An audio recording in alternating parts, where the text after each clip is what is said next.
إن في خلق السماوات والأرض واختلاف الليل والنهار والفلك التي تجري في البحر بما ينفع الناس وما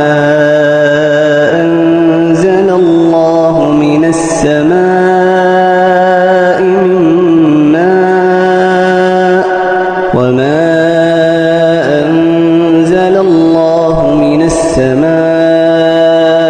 من